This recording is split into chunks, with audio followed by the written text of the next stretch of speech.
For most of the last century, one thing looked almost like a law of nature. With each new generation, IQ scores tended to rise. Slowly, steadily, almost like clockwork. It happened so often that it got a name, the Flynn effect. Then the picture started to change. In some modern countries, that steady climb started to stall. In a few cases, it even started to turn lower before the century was out. But around 2010, another force entered the story. Something that slid quietly into kids' hands, into schools, and into everyday life. And little by little, it changed how a generation spent its attention. Over the last decade, we have all lived through one of the largest unregulated social experiments ever run on children. Nobody signed off on it. There were no consent forms. But it happened anyway. It was the mass arrival of the smartphone and the tablet into nearly every corner of daily life. And while we were told this digital shift was the future, a growing wave of evidence suggests it came with a very real cost. The numbers suggest it may be weakening how kids learn, how long they can focus, and how deeply they think. This is not a story about kids being lazy. It is not a story about technology being pure evil either. This is a story about a developing mind meeting a system built to capture attention. It is also a story about biology, billion-dollar incentives, and the mismatch between the online world and the way young minds are meant to grow. And here is the thing. If we want to fix this, we first have to understand what changed. I have seen this with my own eyes. As a math teacher and as someone who has owned learning centers, I have watched attention get weaker, patience get thinner, and real focus get harder to hold. You see it in how long kids stay with a hard problem, how fast they reach for stimulation, and how much more work it takes now to get them truly locked in. The year 2010 is not just some random date. It is a hinge point. It is the year the first iPad was released. It is the year Instagram launched. And it is the moment smartphones really started their move from novelty to constant companion. It is the year Instagram launched. And it is the moment smartphones really started their move from novelty to constant companion. By 2021, nearly 90% of teens had a smartphone. Now, a meaningful share of kids get one well before the teen years even start. That shift was seismic. Before this era, screens were mostly stuck in one place, usually the living room television or the family computer. After 2010, they moved into pockets, backpacks, bedrooms, classrooms, and every idle moment in between. And right as that happened, that older, unsettling trend, the slowing and reversal of the Flynn effect, started drawing more attention. Researchers began noticing stagnation, and in some cases, outright declines, in things like verbal reasoning and problem solving among adolescents. The very tools you need for deep thought did not look stronger. They looked more worn down. Now let us be real. Correlation is not causation. But this was not the kind of pattern people could just wave away. As screens spread through homes and schools, some of the learning outcomes that matter most started to weaken. The PISA exam, one of the largest international education surveys in the world, delivered a warning sign. In many cases, heavier digital device use in the classroom was linked to weaker student outcomes, not stronger ones. Students distracted by devices during math lessons scored about 15 points lower than classmates who were not distracted. That is not nothing. That should get your attention. Even when the technology was meant for learning, the results were often disappointing. So the story people were sold that more classroom tech would create a smarter generation started to wear thin. The headline looked modern, but the machinery underneath told a different story. To understand what is going on, we need to step back. We need to talk about the mind, and especially the part right behind your forehead called the prefrontal cortex. That is the area heavily involved in focus, impulse control, planning, and complex decision-making. You can think of it as the executive layer of the mind. And here is the catch. It is not fully developed until your mid-20s. Now look at the world we dropped this developing mind into.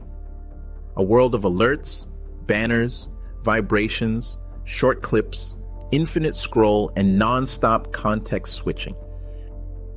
Every buzz and every ping asks the mind to stop one thing and jump to another. That is where trouble starts. We like to talk about multitasking as if it were some strength. But the truth is, most people are not really doing two hard things at once. They are switchtasking, and every switch comes with a cost. It takes time, it raises errors, and it weakens memory of the thing you were just doing. The online world is not accidentally distracting. It is built that way.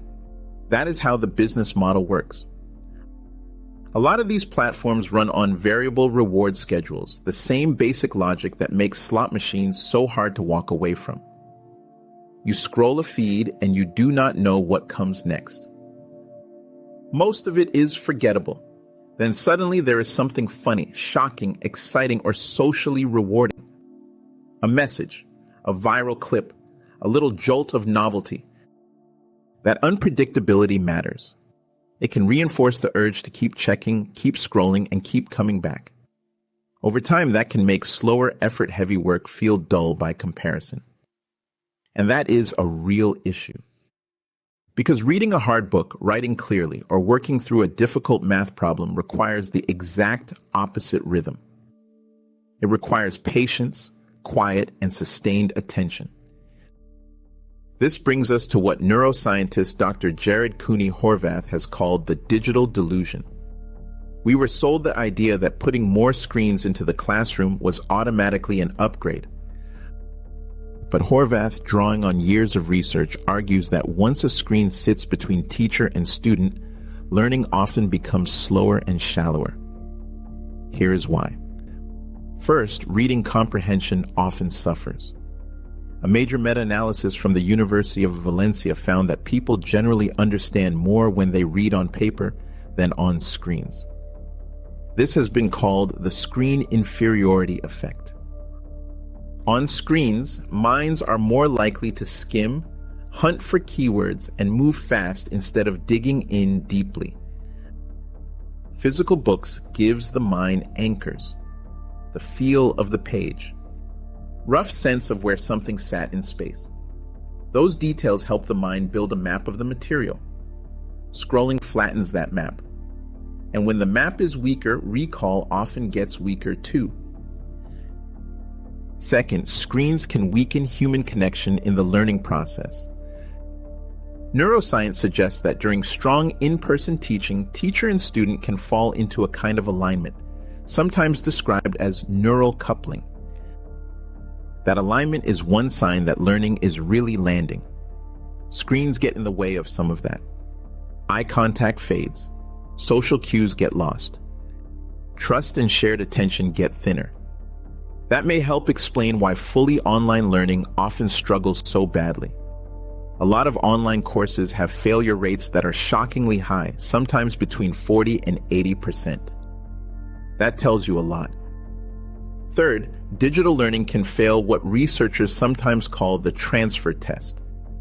The mind does not only learn content, it also learns context. So when everything is learned in the same digital setup, on the same device, in the same visual frame, some of that knowledge can stay tied to that narrow setting. But learning across different physical settings and tools can make knowledge more flexible and easier to use in real life. So here is the real story. We may have conditioned a generation for distraction. We took a developing mind that needs quiet, depth, and human connection, and we placed it inside a system built to fragment attention. We thought we were getting kids ready for the future, but we may have weakened the very tools they need to build one.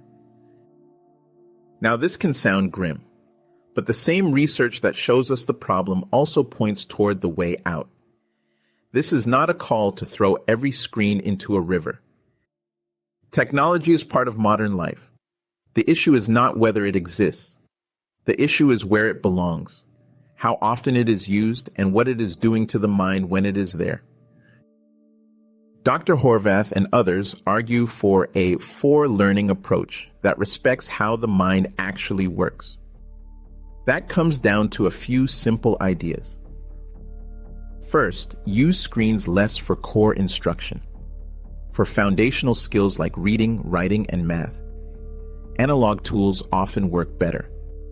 Writing by hand activates more regions tied to memory and thinking than typing does. Reading a physical book often leads to stronger comprehension. Technology should be a specialized tool for the things it does well, like design work, research access, or data analysis.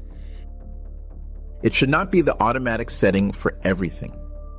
Second, we have to teach sustained attention like it actually matters. Because it does. That means tech-free time at home, tech-free zones where possible, and adults who model the behavior instead of lecturing about it while checking their own phone every 2 minutes. It means showing kids what it looks like to sit with one hard task and stay there, to read for 30 minutes without interruption, to finish one thing before jumping to the next, to let the mind settle instead of constantly yanking it in a new direction. And yes, that means no fake multitasking during homework. When it is time to do the work, it is time to do the work. The phone is off, or at least out of reach. Another room is even better. Will that be hard at first? Of course, but the mind adapts. Neuroplasticity cuts both ways. If attention can be trained downward, it can also be trained back up. Third, double down on human interaction. The most powerful learning tool ever invented is still a strong teacher with a live student in front of them. That relationship matters. That shared focus matters. That human connection matters. For parents, that also means being more involved in screen use. If a child is watching something, watch with them when you can. Talk about it. Ask questions. Turn a solo screen experience into a shared one. That does not just help learning. It also strengthens trust and connection. The digital world is not going away, but how we deal with it is still our choice. And the evidence is getting harder to ignore. Excessive, unguided, and isolated screen use can become a serious threat to how children learn and think. Let us not kid ourselves. A lot of these systems were not built around what is best for a growing mind. They were built around engagement, retention, ad revenue, and time on screen. That is the machinery underneath it. But make no mistake, a generation's ability to think clearly, focus deeply, and reason well is on the line. So here's the bottom line. What changed around 2010 was not just the arrival of a new gadget. It was the arrival of an always-on attention economy aimed straight at developing minds. And if we want stronger kids, better learners, and adults who can actually think in a noisy age, then this is where we have to start. What rules do you use for technology at home or in the classroom? Drop them in the comments below. Let us learn from each other. And if this resonated with you, subscribe for more on how to live in the digital age without letting it rule your mind. History rhymes. Power rebrands. Stay inquisitive.